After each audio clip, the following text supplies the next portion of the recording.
Koľko je tu stromčekov? Dobre, a toto je koľko srdiečok? Ten priebeh je veľmi jednoduchý, samozrejme dopredu pripravený. Pre deti je pripravený test školskej zrelosti, kde sú jednotlivé úlohy, kde pani učiteľka zistí, ako je dieťa na školu pripravené, či je dozreté, či by ešte nebolo treba chvíľu počkať, 1 rok urobiť odklad povinnej školskej dochádzky a prísť o rok neskôr. Pre rodičov je pripravený protokol o zápise, z ktorého sa škola dozvie tie základné informácie o rodine, kde býva, kde pracujú a všetky dôležité veci, ktorými potom pracujeme počas celej tej školskej dochádzky.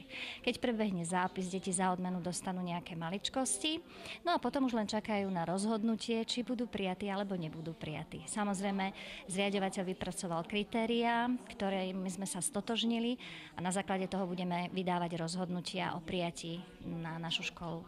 Žiaľ, pravdepodobne bude veľa aj takých, ktorí nebudú môcť byť prijatí, pretože nie sú v našom školskom obvode alebo sme nevystavili odklad o povinnej školskej dochádzke. V tom prípade, keď s niektorou z tých úloh má dieťa problém, teda z tých úloh, ktoré sú zaradené do testovania školskej zrelosti, tak odporúčame rodičom, aby zvážili odklad povinnej školskej dochádzky a v tom prípade musia osloviť poradenské zariadenie, špeciálnych pedagógov a psychológov, ktorí vydajú odporúčanie a na základe toho potom riaditeľstvo školy vydá odklad povinnej školskej dochádzky.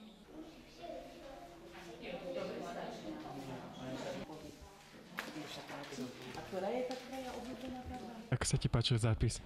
Dobre. Ľahký. Dobre. A čo najviac sa ti páčilo? Všetko. Asi to písanie s tými trojuholníkami a tými kruhmi.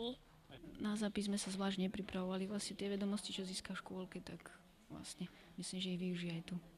Takže navštevuje krúžky, takže myslím, že dosť tak je v tejto oblasti. Myslím, že by to mal zvládnuť.